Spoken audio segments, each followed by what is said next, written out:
Olá, seja muito bem-vinda, muito bem-vindo ao podcast Outra Visão. Eu sou Paulo Cunha, o Paulão, e falo da redação da Outra Visão Comunicação em Belo Horizonte. Hoje vamos viajar pelo passado, pela cultura e história da aviação brasileira. Este é o episódio 173 com o jornalista, professor e doutor em educação pela Universidade Federal de Minas Gerais, Cláudio Magalhães, pesquisador e idealizador do projeto Jaú 100 anos. O Jaú foi o hidroavião pilotado por João Ribeiro de Barros, que em 1926 fez a sua decolagem para realizar a primeira travessia aérea do Atlântico Sul com uma tripulação brasileira. Um marco que nos colocou entre os pioneiros da aviação mundial, mas que com o tempo acabou se perdendo no esquecimento nacional. E é justamente para trazer essa história de volta à luz que nasce o projeto Jaú 100 anos, um trabalho que mergulha em pesquisa, memória, documentação, literatura e audiovisual para recolocar esse feito no lugar que merece. Hoje, vamos revisitar essa travessia, conhecer os bastidores da pesquisa do Cláudio e entender como o Jaú pode continuar voando na imaginação de todos nós. Alô, alô, Cláudio Magalhães, tudo bem com você? Seja muito bem-vindo ao podcast Outra Visão. Grande Paulão, puxa vida, muito obrigado por você estar me recebendo aí, né? De estar me dando esse privilégio de estar com você, com a sua audiência, com toda essa galera que acompanha o seu trabalho. Puxa vida, eu fico muito honrado, embora sempre pensando que eu sou porta-voz dessa rapaziada que você apresentou aí, que é a turma do Jaú, que eu vou ter um prazer imenso e vocês vão ver a minha paixão para falar sobre essa aventura que na realidade foi baseada em fatos reais. Ah, o Cláudio, antes da gente então decolar na história do Jaú, eu queria que você me dissesse de onde você está falando. Me conta, de que cidade você está falando? Eu falo de Belo Horizonte, eu sempre nasci, fui criado, né, e estudei e trabalhei sempre em Belo Horizonte. Eu sou um daqueles belo-horizontinos chatos que ama a sua cidade e que mesmo lá, quando era novinho, nunca teve essa pretensão de sair fora daqui. Estou aqui em Belo Horizonte, vou aqui ficar, gosto bastante daqui também. Eu acho que para quem também gosta de aviação, aqui é um lugar que, né, tem tudo a ver, né? Como o pessoal costuma dizer, a gente tenta, mineiro, tenta ser humilde. Mas como é que a gente pode ser humilde, né? Se a gente tem aqui só o Santos Dumont como compatriota, só o Pelé como o rei, né, do futebol brasileiro, mundial, né? Imagina. Então, acho que o meu lugar é aqui, eu sou de Belo Horizonte e estou em Belo Horizonte. Ah, que legal. E pessoal, eu vou fazer uma confidência aqui. Eu e o Cláudio nos falamos e uma coincidência muito grande. Nós somos vizinhos de prédio aqui em Belo De Horizonte. prédio, pessoal, assim, ó, um do lado do outro. A gente consegue ver a casa do outro. Você imagina, né? A gente já trocou passar por passeios de cachorros juntos, né? A gente não se conhecia. Agora eu vou saber quem que é, né? Quais são ali as relações caninas do meu look aqui quando passar junto com o cachorro O aí, o Tiquinho, o cachorrinho que tem a Tiquinho. família do Paulão aí também. E Cláudio, antes de iniciar também, quero registrar e agradecer ao comandante Fernando Crescente por fazer essa nossa conexão, né? E ajudar a gente a estabelecer esse Verdadeiro contato. comandante dessa história. É o verdadeiro comandante com toda a sua trupe, comandante Badanha, Gaspar, Tavinho, Dona Léo, enfim, a Tupiaranga era assim sempre registrando assim marcando a história da aviação brasileira. Mas, Cláudio, então, para compartilhar e contar sobre o seu trabalho, a sua pesquisa, seu projeto, eu gostaria que você contasse inicialmente. contasse para a audiência que não conhece, para os que não lembram sobre a história do Jaú. Enquanto você vai falando, eu vou pedir licença para também mostrar algumas imagens Ah, legal. históricas, né, que o Cláudio me enviou, algumas que eu fiz pesquisa, para a nossa audiência conseguir visualizar. Mas o que que você podia contar um pouco para a gente, por favor? Ô, Paulo, olha só, o que que é legal a gente pensar. Nos anos 20, seja, a grande tecnologia era a tecnologia da aviação. Eu costumo dizer que, por exemplo, é muito parecido com o que nós estamos vivendo hoje com a inteligência artificial. Né? Todo mundo estava encantado com a aviação, mas ninguém sabia exatamente no que ia dar isso. Né? Se ia ser armas de guerra, se ia poder fazer com que o mundo ficasse mais próximo. Né? Era um grande boom, todo mundo queria entender o que os aviões iriam contribuir para a humanidade, né? Principalmente depois da Primeira Guerra Mundial, onde teve, né, a aplicação pela primeira vez do avião, mas de forma um pouco tímida ainda, né? Não era nenhuma sombra do que efetivamente ia acontecer, inclusive na Segunda Guerra Mundial. Ao contrário, talvez, desse momento, né, que a inteligência artificial hoje ela está ali com todo mundo brincando com ela. Naquela ocasião, obviamente, nem todos podiam, eram poucos que podiam realmente trabalhar com essa tecnologia. E esses poucos eram pessoas muito apaixonadas, que queriam estabelecer limites, saber, bom, eu tenho aqui um aparelho X, como é que será que eu consigo agora de Belo Horizonte até Santos, depois de Santos até Rio Grande do Sul, né? E aí mesmo acontecia no mundo todo, né? Será que eu consigo atravessar o Atlântico, um rio? Você tinha sempre o que se chamava de redes. E o que, que era redes? As Hum, redes eram desafios aéreos, né? Que a gente até já viu, inclusive, em muitos filmes antigos, né? Que se fala um pouco sobre isso, né? E você tinha então esses desafios, que era quem conseguia pela primeira vez fazer alguma coisa. Pessoal, gente, o que morreu de gente nesse processo, vocês não têm ideia, porque os aviões eram muito ainda precários. Então, o Brasil, por exemplo, tem histórias de reis maravilhosas. Nós temos uma figura maravilhosa que um dia a gente tem que resgatar, sabe, Paulão? Que é a Nésia Pinheiro. Puxa vida, a Nésia Pinheiro foi uma pilota que fazia reis um atrás do outro, sabe assim? O primeiro era de São Paulo para Santos, depois agora vão para o Rio. Um negócio maravilhoso que ela fazia. E tem outros aqui também, como Capitão Kirk e outros que foram bastante interessantes na história. Mais especificamente da nossa história, o que a gente está resgatando é a primeira travessia do Atlântico Sul. Eu vou dizer até mais, talvez eu esteja apaixonado e sendo um pouco partidário, né? Porque você tinha isso, a primeira travessia do Atlântico, depois a primeira do Atlântico Sul. Então, aí eles pensavam assim, bom, o que que acontece? Eu acho que o Jaú foi pioneiro em várias coisas, eu vou indicar um pouquinho que era, então, um avião, um hidroplano, como você mesmo indicou, era uma uhum. nave, naquela ocasião, extremamente moderna e diferente, tinha um design diferente. Você vai mostrar aí, eu vou te falar um pouquinho. Qual que era o Isso. design diferente? Olha o que a gente tem.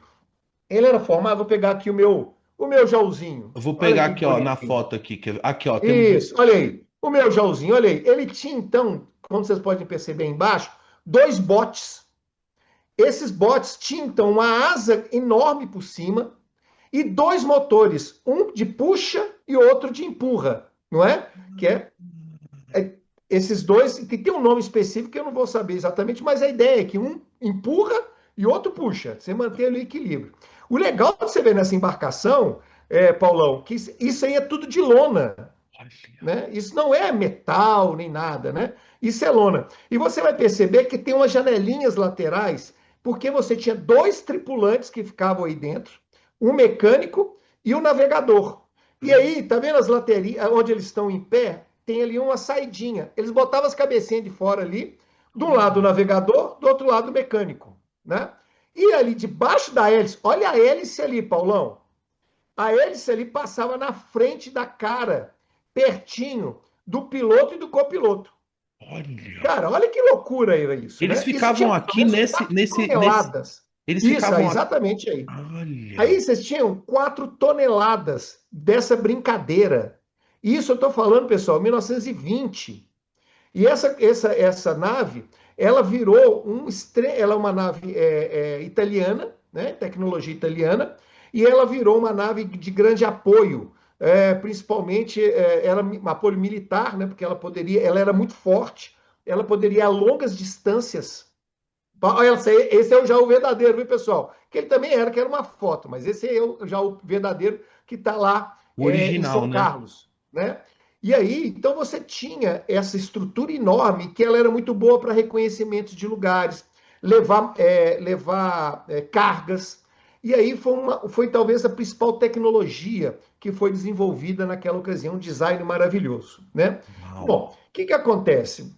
Isso era importante o Jaú, a nave, né? O que que acontece? Em 1922, em comemoração ao centenário da independência, ao bicentenário da independência do Brasil, Gago Coutinho e Sacadura Cabral, que eram dois pilotos portugueses, fizeram a travessia de Portugal ao Brasil para comemorar aqui.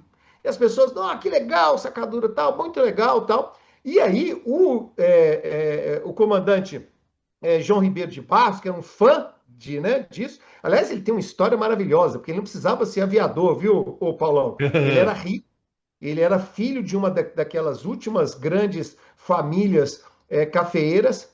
Ele vendeu toda a fortuna dele, toda, para poder investir nesse projeto, tá? E aí eu quero fazer essa travessia também do Brasil para Portugal, para Só um pagar ao parênteses. Sacadura Cabral e ao Gago Coutinho essa coisa que teve, né? Dessa homenagem. E Que, aí, ele. Oi? Pode falar, não, Paulo. é que lá em Lisboa tem uma réplica, né, Sim, desse esse avião que os em Belém. portugueses fizeram a primeira travessia, né? Eu tive lá, eu tenho uma foto bem Tá lá em legal. Belém, perto da torre de Belém. Isso, e é lindo, Muito é legal. muito lindo aquela homenagem. E a gente precisava ter isso aqui no Brasil também, a Pois nossa. é. Então, esse pessoal veio para cá, foi porque toda vez que tinha uma rede assim, isso era uma comoção mundial. Saía em todos os jornais, assim, em todos os lugares do mundo, que saía, olha que beleza, o primeiro pessoal que faz a travessia, etc, etc, etc. E aí o João falou, não, pô, e aí ele era um grande fã do Santos Dumont, sabe, Paulo? Que eu sei que você é também, né? Mostra aí o relógio aí que era do Santos Dumont, faz favor. Aí, Aqui, tá. ó. Então, ele era um grande fã, falou assim: não tem sentido. Não tem sentido. Nós inventamos esse trem, a gente também tem que ser protagonista dessa história. Ele falou: não, nós vamos fazer isso, nós vamos fazer a travessia ao contrário. Mas o avião, e aí vamos às coisas inéditas, né? O que, que acontece? Você provavelmente já deve ter falado isso aqui em alguma ocasião, porque a gente pergunta assim, mas por que, que as coisas se chamam aeronáutica? Olha eu aí em cima do Jaú, há 20 anos Olha, atrás. olha. É, por que, que a gente chama de aeronáutica e não só de aero, né? Porque na realidade, você sabe muito bem, o avião ele surge junto ele surge com o apoio da náutica. Então todos os aviões eles saíam, mas eles tinham que ser ali monitorados pelos navios, né? Ele surge a indústria, né, de aviões, ela surge colada na indústria náutica. Então você vai ter sempre, inclusive, muitas as mesmas falas, as mesmas maneiras, né? A mesma hierarquia. E aí, o avião do Gago Coutinho com Sacadura, assim como todas as outras redes grandes, elas vinham acompanhadas de navio. Então ia lá e o navio ali ia tomando conta. Qualquer coisa, né? Aham, Tomava. aham. Cara, o comandante João Ribeiro falou assim: não, não.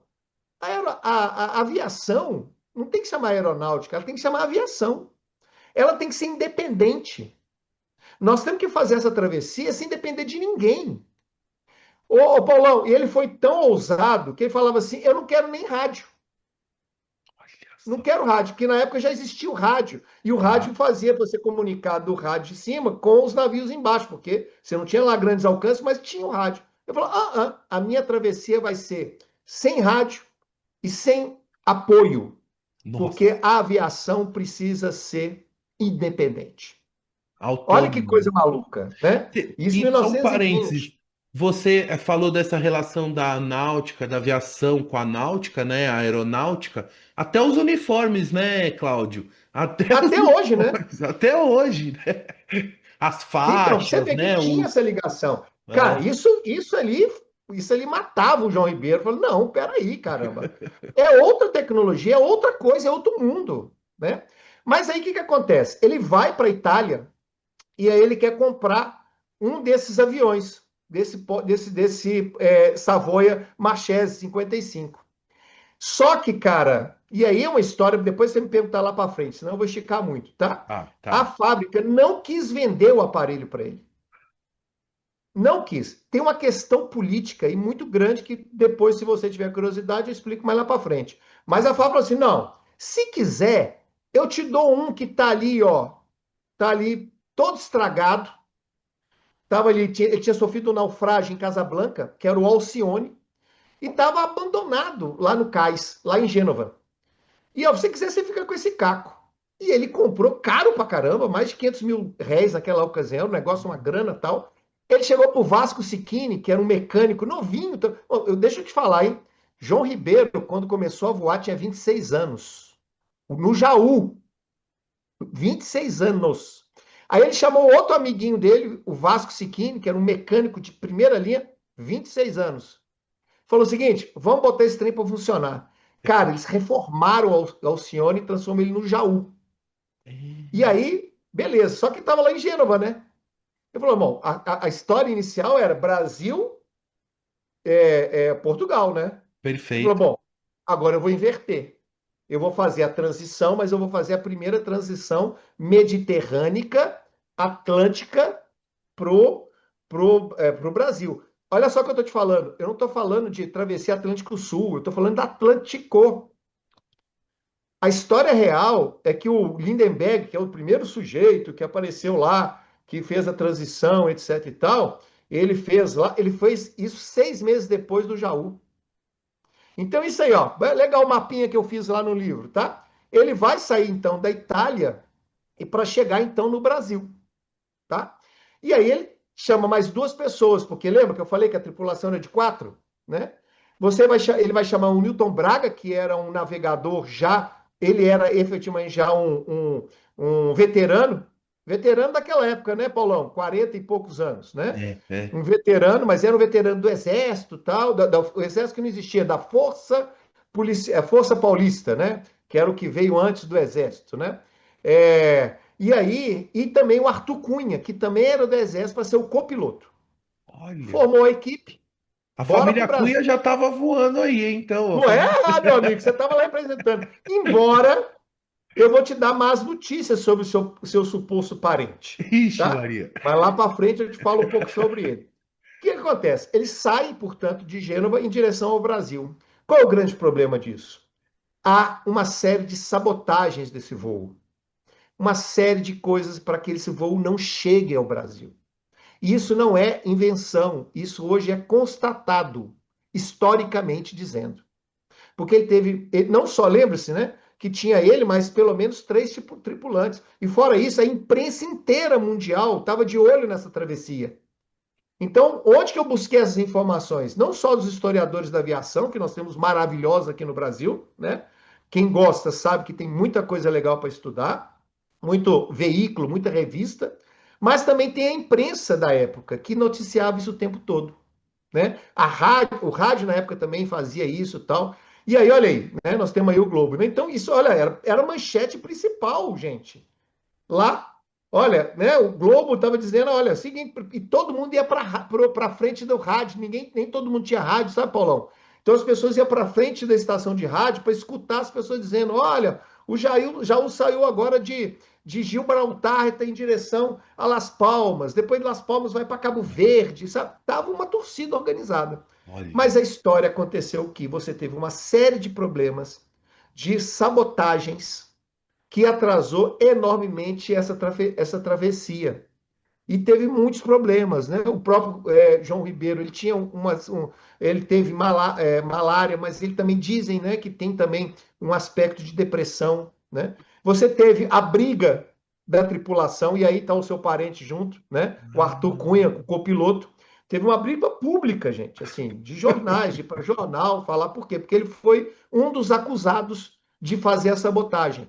Olha só. Não há nada provando que tenha sido ele, sabe, Cunha? Uhum. Ô, Paulo, tá? Mas, pelas atitudes dele, né, do jeito que ele se comportou pela imprensa, claro que botaram, né, Sim. essa ficha. Mas que as coisas eram muito estranhas, eram, e aconteceram coisas muito estranhas. O que eu defendo um pouco o Cunha, que eu falo o seguinte, cara, um das sabotagens era botar areia no tanque. Olha só. E outra que foi botar pedaço de bronze no motor. Ou seja, cara, imagina, se eu tô dentro desse avião, né, a 100 metros de altura, eu vou me sabotar, É, né? exatamente. Eu acho que é um negócio meio estranho, né? Tipo assim, ele podia até ter sabotado antes, mas falar assim, dava uma dor de barriga, não subiria, né? Sim, Então, sim. essa, digamos que é a questão da dúvida se realmente foi o Arthur Cunha que foi esse sujeito. Mas fato é que é uma briga, ele abandona o processo, aí fica sem copiloto, aí vem o João Negrão, que é inclusive patrono, se eu não me engano, da Força Aérea de São Paulo, né? E vai ser o copiloto, saindo depois de Porto Praia, ou seja, para o Brasil para fazer o voo final. Cara, é uma saga. É um Então, negócio. É uma assim, saga. a E qual que parte, é o essa grande parte, incômodo? essa Oi? primeiro trecho, esse primeiro, vamos dizer, trecho da viagem, ainda na parte da Europa e no norte da África, então foi a fase da travessia mais turbulenta no sentido dessas sabotagens, dessa questão de Exatamente. briga e, enfim, ainda era numa região ainda mais perto da Europa, né, onde tudo Sim, acontecia na sim, época, né? sim. E aí depois que a coisa foi assim amenizando um pouco, a gente pode Não, fazer essa olha, não leitura? amenizou tempo nenhum, sabe? Porque quando ele Não. sai de Porto Praia para chegar para o Brasil, para ir para Fernando de Noronha, me quebra uma hélice. Eles pegam uma tempestade no meio, uma tempestade enorme, e uma das hélices quebra. Uau. Você lembra que só tem dois motores, né? E Uma aqui das é hélices aquela ali. região da zona intertropical, né, que é uma zona de grande Exatamente. turbulência, né? Para quem entende da aviação, é exatamente ali, meu amigo. Você Exatamente. imagina, se um Boeing tem problema, imagina essas duas casquinhas de lona. É. Percebe? E aí os caras pegam uma tempestade, um negócio, eles não enxergam nada. Lembra? Não tem nada ali. Não tem céu, não tem rádio. E os caras, eles chegam, eles conseguem pousar e eles pousam perto de Fernando de Noronha. Mas assim, boa parte eles só foram no instinto. Vamos lá. E aí é um negócio maluco, sabe, do que aconteceu. Então, eles não tiveram folga em tempo nenhum.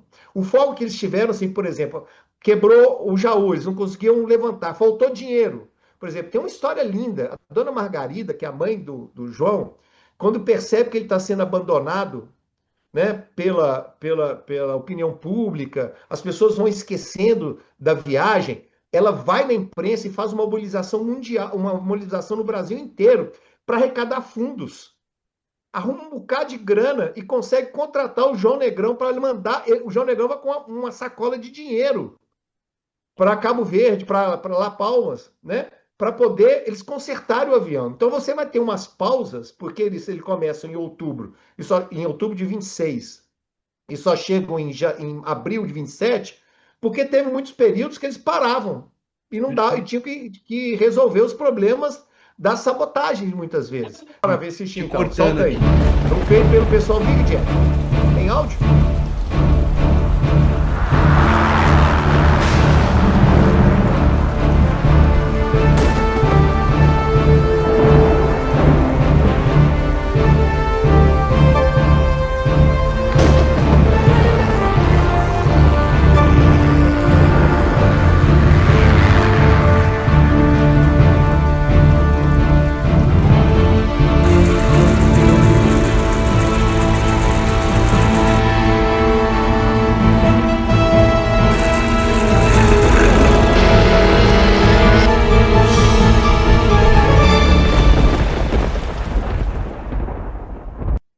Cara, a história é bacana demais. E qual que é o incômodo?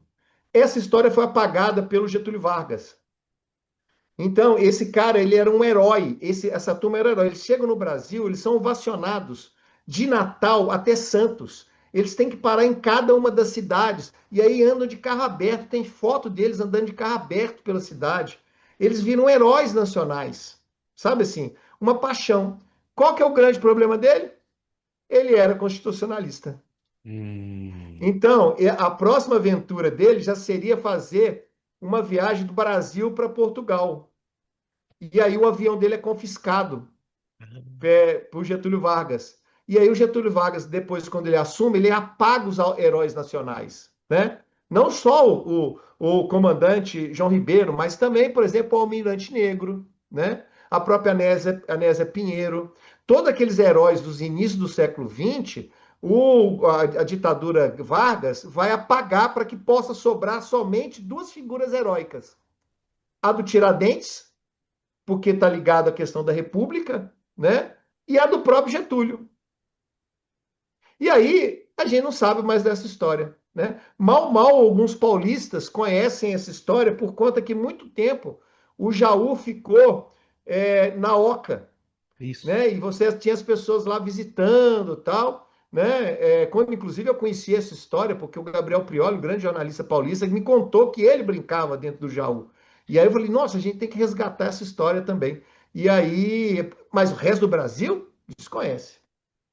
Então aqui o objetivo é apresentar essa pesquisa, esse trabalho do Cláudio para exatamente expandir essa história para quem não conhece e para os que já ouviram falar, ter uma informação mais concreta, mais Uma outra visão. uma outra visão, exatamente. E uma visão atualizada, uma visão com fatos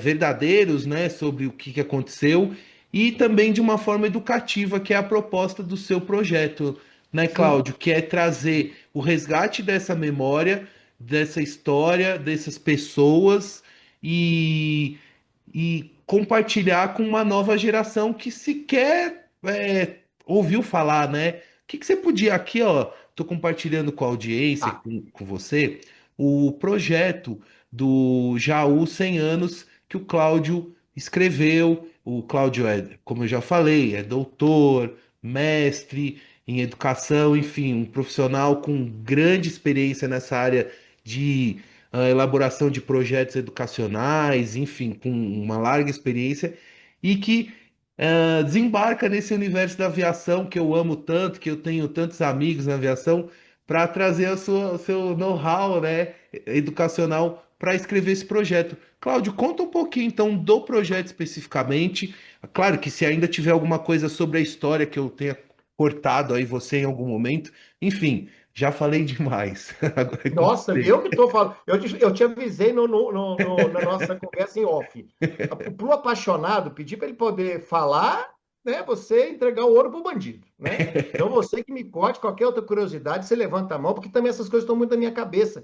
E acaba que a gente talvez tenha interpretação que as pessoas saibam e que é uma coisa banal, quando na realidade não é, tá? Mas o projeto, volta lá um instantinho ali no anterior, Ok. porque a Fundação Santos Dumont. Hoje ela é detentora do Jaú. Ou seja, o Jaú hoje existe, né? Aquela foto que você me mostrou, que mostrou para a rapaziada, ele está totalmente restaurado.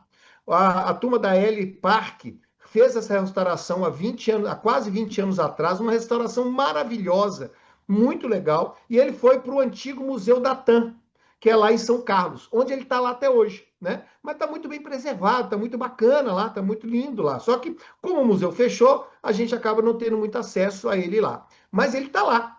E a Fundação Santos Dumont é a dona do aparelho. Ela é a herdeira do aparelho, ela é a dona do aparelho, né? E não há, eu sou meio místico, sabe? Eu não acredito em coincidências. Esse ano, aliás, o ano que vem, vai fazer 100 anos da partida do Jaú de Gênova, que também é o ano que a Fundação Santos Dumont faz 70 anos. Ah, Então, olha que datas legais para a gente comemorar sobre esse patrimônio tão importante da Fundação, com esse patrimônio histórico do Brasil, né? Então, esse é um projeto que nós ainda estamos iniciando ainda conversas com a Fundação, que se mostrou já muito interessada, muito animada com esse processo. Mas você falou muito bem, a nossa pegada aqui é uma pegada educativa. Talvez até porque, embora eu seja jornalista de formação, eu enveredei para a educação. E hoje, inclusive, eu também continuo estudando, estou fazendo graduação em História, né? Que se eu for falar de historiador, eu falo, não, mas pelo menos eu sei, eu sou formado, né? E aí, a educação é uma coisa fundamental, assim, não adianta a gente começar a educar as pessoas, falar sobre isso para os iniciados. A turma da aviação, eu fui conversando, todo mundo conhece a história, mas eu quero falar, a gente quer, essa turma toda quer falar é para meninada. É para rapaziada, para falar assim, gente, olha só, nós fomos bons nisso, nós temos heróis aqui. Essa história do heróis da turma da Marvel, da DC, eu acho que é inclusive um bom gancho. Eu sou muito partidário da cultura pop. Eu acho que a cultura pop, ela é uma porta de entrada para as outras coisas da gente. Uma vez eu vi uma palestra de um sujeito falando uma coisa muito legal, que ele falou assim: é muito difícil a gente chegar em Harry Potter através do Machado de Assis. Mas eu consigo chegar no Machado de Assis se eu partir do Harry Potter. Sabe? Então eu acho isso muito legal da cultura. Nós temos heróis. Olha, que bom que está todo mundo prestando atenção no herói. Então vamos pensar nos nossos heróis da vida real. Nós temos aqui no Brasil referências para isso, né? E o João Ribeiro, com os seus três auxiliares, são excelentes exemplos disso. Então essa é a ideia, sabe? Assim, da gente fazer. Aí é uma série de produtos. O principal produto é o livro. Um livro voltado para, inclusive, o nono ano. É um livro voltado para a escola mesmo, né? A gente quer ver se esse livro entra ali no Plano Nacional de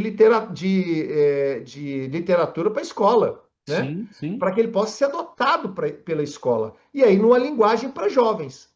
O Grande Barato, ele é um romance histórico, né? Mas o grande barato dele, que pelo menos eu tentei construir que ele ficasse agradável para todo mundo, mesmo porque todos nós temos uma criança ali que adora histórias, né? Nós Claro. gostamos de histórias. Então, embora o livro ele seja escrito para um público, né, de escolar, ele é escrito para todos os jovens e crianças que nós guardamos aqui dentro, que desde sempre são ávidos por aventuras. Claro, eu E o vou. mais legal disso, ô Paulão, é que depois que eu fiz o livro, que eu escrevi, eu deixo uma última parte que eu vou fazer nos links com o que de fato aconteceu, né? O que que é romanceado, o que que de fato aconteceu. Cara, eu me assustei de ver que pelo menos 50% do que eu descrevo no livro de fato aconteceu, sabe? Coisas absurdas assim. Eles foram presos em Alicante, na Espanha, sem nenhum motivo. Eles chegaram em Gibraltar e foram protegidos naquela ocasião pela frota norte-americana, porque eles já sabiam que tinham gente querendo atrapalhar a viagem. E aí você tinha um interesse ali político na ocasião, porque vamos lembrar, nós estamos na época de 1920, né? E o Brasil estava associado, até naquele momento, estava caminhando para associar ao eixo. É.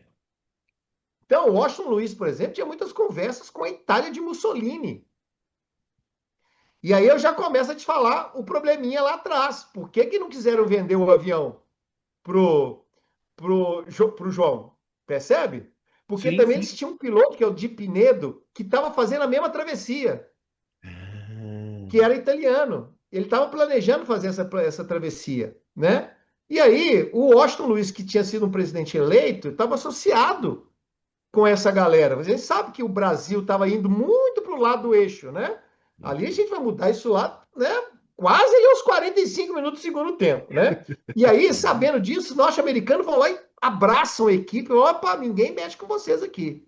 Isso em Gibraltar, né? E aí eles vão para os outros lugares e de repente descobrem, né, que tem bronze no motor. Quem colocou esse trem? Eles olha. tiveram um incêndio super suspeito. E aí o Arthur Cunha, no meio da viagem, fala assim: olha, eu não vou mais viajar. Como assim não vai viajar? Ô, Né? Cunha, E aí, Ô, Cunha, nossa, só não, assim acontecendo que você não. fala assim, caraca, sabe? Tá tudo errado. E aí é muito legal essa história. E nada disso que eu estou falando para vocês, né, é inventado. Eu invento o diálogo, a conversa, né? O papo. Claro, uma cena, outra ali, outra a gente dá um floreio, inventa uma coisa mais legal, né? Mas, cara, o que aconteceu de mais louco nessa viagem foi de fato isso que aconteceu. Então, assim, ele é um verdadeiro movie, sabe? Aquela história que começa de um lugar e aí tem a jornada do herói que chega lá do outro lugar depois de muita dor de cabeça, de desistência, de não sei o quê. Pronto, né? Essa história é verdade. A gente já ali uma romanceada e aí tá um pouco essa proposta da capa do livro, né? Mas todo o nosso projeto parte em cima do livro. Tá. Do livro, a gente imagina uma série de outros subprodutos, que eu nem gosto de chamar de sub, porque eu parecendo que é pequeno, não. Uma continuidade É da. complementar. É um Uhum. complementa o outro, né? Que é o documentário, né?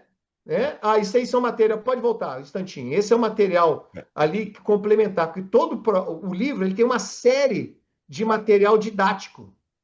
Esses, por exemplo, são cards que tem durante o livro que vai contando sobre as grandes travessias, os Muito reis, né? legal. Muito. Esse que eu falei, que esse que acontece no Brasil. A gente resgata essa história para isso também. Tem outros cards que vão. Menina adora card, né? Mas vamos Sim. combinar que a gente gosta também, né? É Então a gente faz um claro. trabalho para mostrar isso também. A gente tem outro card do aviadores, por exemplo. A gente tem sempre essa ideia que os primeiros aviadores do Brasil foi os de avião, não. A gente teve o Eduardo Hell e Isabella Case, Ai, que lá em 55, 1855, eles eram balonistas. Eles era um negócio super maluco, assim, né? Quer dizer, eles pegavam aviões e faziam apresentações pelo Brasil de balão. E olha. a gente tem o padre Bartolomeu, né? Vamos combinar, que era o padre voador, né? Ele que fez essa apresentação lá. E, gente, eu estou falando de início do século XVIII. Tem gente que tem história pra caramba para fazer. Então o livro, ele vai ter esses materiais didáticos, né? Tem uma série de dicas de como é que pode usar o Banco Nacional Comum Curricular, ou seja, como é que você pode usar isso em sala de aula para todas as disciplinas, viu, Paulão? Eu posso usar essa história para matemática, para a gente fazer o cálculo de como é que faz isso, Aham. obviamente para história, literatura, arte, tudo. E aí, no livro, tem esses materiais, se você arredar um pouquinho mais para cá, você vai ver ali, ó, aí, ó, você vai Sim. ter o BNCC. E tem joguinhos. Esse, por exemplo, é o jogo, Aqui o né? BNCC, tá, ok? Esse é do BNCC, né? E embaixo você vai ver ali o jogo. Aí também tem joguinhos, né? De tabuleiro para a gente Muito poder legal. brincar. Tem sempre e muito associados. Até, ó, dá uma paradinha. Você vê aqui no número 24, né? O Jaú é recebido em festa lá em Gibraltar. Cara, uma multidão, cara, vai receber eles lá em Gibraltar. Né? Multidão. Eles se assustam, tá lá no diário do João. Eu falo assim, nós não esperávamos que a gente ia ser recebido dessa maneira. Porque, por outro lado, desconfia-se que os próprios norte-americanos também incentivaram isso, tá? E os portugueses, porque os portugueses se sentiam homenageados com esse voo. Porque, lembra, tudo começou com a homenagem ao Sacadura Cabral e o Galo Coutinho. Então, Portugal abraçou, falou: peraí, essa galera é nossa. E Sim, aí sim. eles cara, eles foram surpreendidos com a quantidade de gente que estava lá. Então você vai ver ali, ó, estão lá, né? Tem ali no 11, não, lá no 11, o Vasco conserta a bomba, vai direto para Alicante, ou seja, ele tinha uma bomba estragada e ele tinha trocado essa bomba. E o avião não conseguiu então fazer o voo que eles queriam direto para Gibraltar, tiveram que passar em Alicante. Quando chegaram em Alicante, foram presos, porque não tinham documentos. Olha que E me ajuda isso, quem que é que prendia os documentos caras? que eles precisavam na época? Será que precisar de passaporte? Como é que chama, talvez, na aeronáutica, essas liberações que tem, né? Eles deviam estar querendo essas liberações da ANAC, Autorização sei de lá, né? voo, uma rota. Imagina. Claro que foi uma coisa que foi feita para que eles não pudessem viajar, Sim, sim, percebe? Então é um negócio maluco que vai acontecer. Esse é o material do livro. Depois a gente tem um documentário, né? Que a sim. gente quer criar com é, com animação, como vocês viram no vídeo que a gente passou, tá? Um documentário de 27 minutos, ele é curto para que a gente possa passar em todas as televisões. Eu venho da televisões alternativas, televisão universitária, legislativa, educativa, né? E botar nesses canais para que tenha fácil acesso para que as pessoas possam ter. Então, o documentário é isso. A gente também tem a ideia de um podcast, né? Que a gente possa fazer. Tanto o podcast quanto o documentário, ele tem o roteiro do Gabriel Prioli, que é esse jornalista paulista que eu falei com vocês, né? Que legal. Super famoso aí, né? Foi diretor da TV Sim, Cultura. E esse sim. cara, né? Ele que deu start, porque ele falou assim, cara, uma das minhas melhores lembranças de infância que eu tenho é eu brincando dentro do Jaú. Que E legal. também eu não poderia negar a história em quadrinhos. Embora já exista uma história em quadrinhos, que é a história em quadrinhos que a gente vê aí embaixo aí, né? Ok. Mas a gente quer, essa é bem voltada para criança, que é a história do Ivan Jaffe, né? Você pode, quem gostar, pode comprar em qualquer lugar. Eu recomendo, que ela é muito bonitinha mesmo, né? Ela é muito legal, mas a gente quer fazer uma graphic novel, que é mais voltado para o público jovem adulto e para o público adulto. A gente já tem Tá. os esboços deles lá também. Então, essa é a sequência. E é claro, cada produto desse, a gente vai fazer um lançamento. E cada lançamento nós vamos levar comandantes, gente para falar do Jaú, pessoas para conversar, porque cada uma dessas coisas que vai rolando, mais você vai gerando mídia espontânea, as pessoas falando. A gente quer passar 2026 inteiro falando do Jaú, para ninguém nunca mais esquecer sobre ele. Ah, e claro, né? A gente quer também brinquedinho, né? Aqui, ó, tá aí o Olha, que Jaú, legal aí. né? Aí, para quem não conhece, cadê? Deixa eu pegar aqui. Aqui tá o meu toy, o nosso toy, que é o João Ribeiro de Barros. Que legal. E é essa ideia de você fazer história em quadrinho, de fazer trilhas, e você fazer cartaz, né? Para você pendurar, aquela coisa toda que a Posters. gente aprende muito com os norte-americanos. Interessante, eu acho muito interessante tudo isso, porque eu acho que nesse universo da aviação tem uma geração nova aí que, em função da internet, das redes sociais, dos canais de YouTube, estão conhecendo e se apaixonando por esse universo da aviação, do momento atual da aviação, dos Boeings, Airbus e, enfim, aviação militar. Mas é uma geração que eu acho que falta exatamente esse tipo de trabalho de resgate histórico para que o que é uma geração que é apaixonada pela tecnologia da aviação Uhum, atual, mas que também vai se interessar pelo esse passado, essa história e entender como chegamos até aqui, né? Então eu acho assim que vejo que o projeto está num momento muito oportuno também da comunidade da aviação, do, enfim, dessa comunicação de falar sobre avião, até porque hoje no Brasil se voa muito mais do que se voava há 10, 15, sim. 20, 30 anos atrás, é mais acessível. Eu tenho, como eu comentei com você, eu tenho uma filha de 15 anos que a aviação, claro, é um privilégio também, mas a Uhum. aviação ela já está incorporada na vida dela. Na cabeça dela, ela já sabe que bom, vou pegar um avião aqui, assim, o E mundo posso ir ficou para qualquer menor. lugar do mundo. Vai O para qualquer problema é só lugar. uma o problema é só uma questão de recurso financeiro, mas não é de recurso tecnológico. Isso, e a criançada, esses adolescentes, muito curiosos, muito interessados nesse universo da aviação, mas que precisa ter esse trabalho exatamente educativo, didático mesmo, de falar, ó, pessoal, pô, a gente tem a história, vamos preservar, vamos compartilhar essa história também de uma forma legal, de uma forma nova, moderna também, que seja prazerosa, né? Para todas as idades aí, né? Porque a gente também a gente também gosta, né? Então, assim, e com relação ao que a gente vê em outros países, eu já tive a oportunidade de em museus nos Estados Unidos, na França. Quer dizer, o que é feito é a valorização da história. E aqui falta pra gente, né? Não que não exista Falta a gente olhar valorização, para claro. hoje e lembrar que tudo que é hoje tem que ter raiz em algum lugar. O que acontece hoje não é desassociado. Ele tem uma raiz. Talvez esse é talvez um dos maiores problemas que nós temos hoje no Brasil em relação à educação, é essa falta de conexão com o passado. Que eu não quero botar culpa em ninguém, porque vamos lembrar, nós tivemos vários governos ditatoriais e vários golpes, e cada um deles, cada golpe tinha como objetivo apagar a história anterior.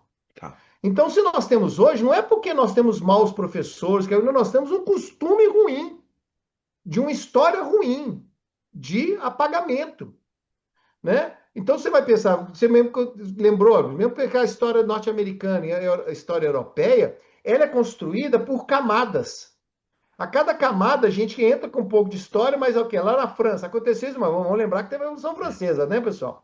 Ah, bom, aí teve a Segunda Guerra, a Primeira Guerra Mundial. Vamos lembrar que depois da Primeira Guerra nós tivemos lá o Napoleão III. Então, os Estados Unidos é a mesma coisa, você tem uma sequência. Aqui a gente teve uma história deliberadamente cortada e apagada. Então é difícil você cobrar da escola essa coerência, mas nunca é tarde, Sim. né? E com as novas tecnologias e com os novos questionamentos, por exemplo, nós somos da geração, eu e você, Paulo, eu sou bem mais velho que você, mas você pegou a escola dizendo que o Getúlio Vargas fez uma revolução, quando na realidade, hoje na escola se fala que foi um golpe e ele teve uma ditadura. Ponto final. Isso é uma evolução da gente falar sobre isso, não é? É de falar o seguinte: olha, nós não temos heróis hoje porque nós tivemos uma campanha deliberada de apagamentos dos nossos heróis genuínos, não é? Sim, sim. Então, olha que a história nossa dos nossos heróis só eram contadas no, ainda são em certa parte, em escola de samba, em desfile de escola de samba, É verdade. não é? Era Verdade. lá que estavam os nossos heróis, o Zumbi do Palmares, o Almirante Negro, todos os nossos heróis pop também. Eu estou falando que a gente também tem herói pop também, né? A gente também É, tem que colocar um Ayrton Senna, a gente tem que colocar um Hebe Camargo, são heróis. Heróis, o que é o herói? Herói é uma referência moral, que a gente olha e fala assim, cara, esse cara representa o que é de melhor. Ele não é perfeito, porque nenhum herói é perfeito, os gregos já falavam isso desde sempre. Não cultua o herói perfeito, porque o herói perfeito, ele não só não existe, como ele desvirtua a ideia do herói. O herói é alguém que se aproxima, é perfeito. alguém que tem a chama que Prometeu trouxe, né? É o Prometeu, ele tem lá os seus problemas, né? Ele vai fazer uma coisa cheia de boa intenção, mas vai prolificar um monte de bobagem também. Esses somos nós. E aí, nós temos um monte de herói contemporâneos pop, mas a gente precisa valorizar eles, né? Que cada vez que a gente tem um projeto como esse, seja a valorização de um herói. E eu acho que nós estamos no caminho bom, sabe, Paulo? Porque a gente está vendo, por exemplo, muito resgate de documentários, né, de gente que são heróis, né? Eu gosto de ver o documentário sobre o Raul Seixas, né? Eu gosto de ver o documentário agora, acabou de entrar, né? Da nossa mineira aqui, não é isso? Né? Então, Teve agora do são Maguila também, não sei se você viu. Maguila, são O heróis, Maguilão. têm de defeitos, É, né? Mas são exatamente. heróis. E aí, eu tenho lá o meu pé atrás contra os Tremembé, sabe o que eu falei? Que ao mesmo tempo que a gente cultua o herói, a gente também está gostando de cultuar um vilão. Mas também não é prerrogativa nossa, né? Você vai ver a cultura norte-americana, tá lá o filme do Coringa, você tá lá o filme do Venom, você tem uns lá também. Então não é prerrogativa nossa. Mas, ok, tenha lá os vilões, mas vamos trazer também os Que- heróis para cá, para Quem as de séries, para a fato gente ver e ter essas referências, não é isso? dá visibilidade a quem de fato agregou, trouxe coisas importantes e objetivas e que somou para a sociedade, né? Que E multiplicou que, conhecimento principalmente, e Paulo, que os jovens, a gente possa olhar e falar assim, cara, essa pessoa morou no mesmo país que eu, morou no mesmo lugar, penou pra caramba, como pena as pessoas. Então eu também posso penar também, né? E ser uma pessoa que possa fazer diferença. Então, os heróis, eles são essas figuras que representam as pessoas que olham, que falam pra gente assim: olha, a vida não é fácil, a vida não é tranquila, mas se feita, pensado no melhor para todos, para a coletividade, ela vale a pena. que ótimo. Cláudio, eu vou caminhando para o final aqui, mas eu ainda queria saber o seguinte: quem quiser saber mais sobre o projeto, colaborar com informações, se eventualmente Uhum. alguém da audiência aqui da nossa comunidade de amigos da aviação e outros também da audiência que não são ligados diretamente à aviação, mas eu conheço fulano, eu já vi não sei o que, tal. Como é que a pessoa pode colaborar com o projeto, conhecer mais a fundo o seu trabalho? Deixa os caminhos aqui. Vamos lá. Quando você vai falando, eu vou até compartilhar aqui Tá. Entra lá para o seu gente no blog, Instituto né? Dana de Paula. Então O vamos Instituto lá. Dana de Paula é o instituto, é um hub de educação Tá que ela certo agrega aqui no projetos como Instagram? esse aí, isso Ok. aí, né? Esse aí é o que tá, esse aí é o do Instagram, não é isso? Isso. Isso, tá. Tem na internet também, tá? Instituto danadepaula.com.br. Esse é um instituto que, portanto, ele é um instituto relativamente novo, tem apenas 2 anos, mas que está congregando projetos que têm a ver com um bocado das coisas que a gente tem falado aqui também, tá? O meu próprio Instagram, que é Cláudio Magalhães 95, tá? Pera, Também deixa. manda mensagem lá para mim, e a gente vai trocando ideia. Eu agradeço todas as manifestações que a gente possa aprimorar o projeto, de coisas, de caminhos que a gente possa fazer ele se tornar viável, porque por enquanto ele é um projeto, né? E Então aí a só gente fala de precisa novo ainda. o seu Instagram aqui, que então eu não tava. Cláudio Magalhães, 95. Cláudio Magalhães 95. Pera aqui, Isso. aqui no. Que aqui é. A gente na hora aqui já faz aqui, porque a Isso, minha legal. internet tá meio devagar aqui. Não tem problema, já está registrado aí. Quem quiser dar uma paradinha no vídeo vai conseguir ver qual que é, É, tá? E é e isso, né? Lá o Instituto também tem perfil no LinkedIn, o Instituto também tem, né? Então, esse aí é o meu site pessoal, tá? Mas também falo um pouco. Aquela coisa pessoal eu acabo usando menos, né? tá, Legal mesmo é lá o Instagram, nesse sentido, até sou moderninho também, né? Ou lá tá. no LinkedIn, ou no próprio site lá do Instituto, para a gente poder conversar sobre isso também. Tá bom, tá. Então, ó, lembrando a audiência que todos os links relacionados e referentes a essa conversa estarão disponíveis na descrição desse episódio, tanto no YouTube quanto no Spotify e no site do podcast outravisão.com.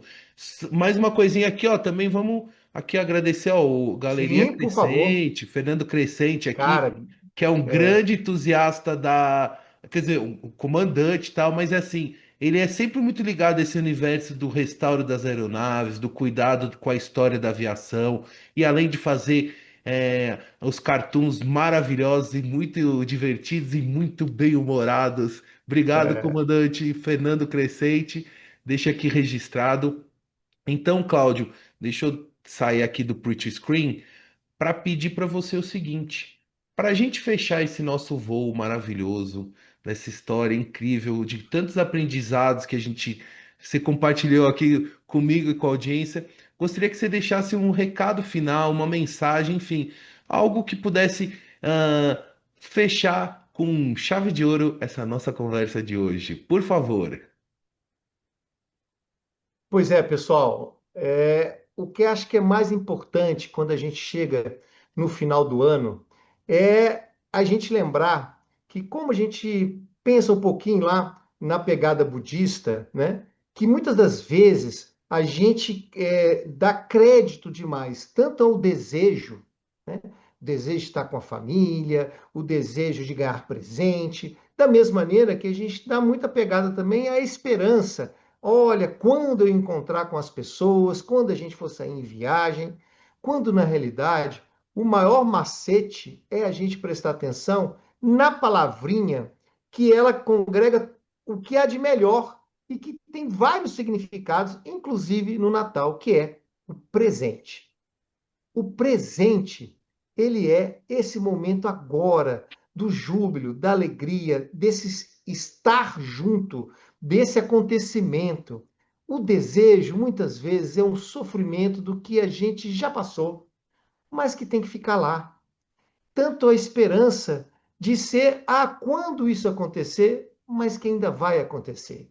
Quando a gente olha para cá, a gente consegue olhar em volta, ver as pessoas com quem a gente está convivendo, as novas pessoas que a gente conhece, as pessoas que estão nesse momento, nesse presente, estando junto. Portanto, o maior presente que nós podemos dar a nós mesmos é o presente.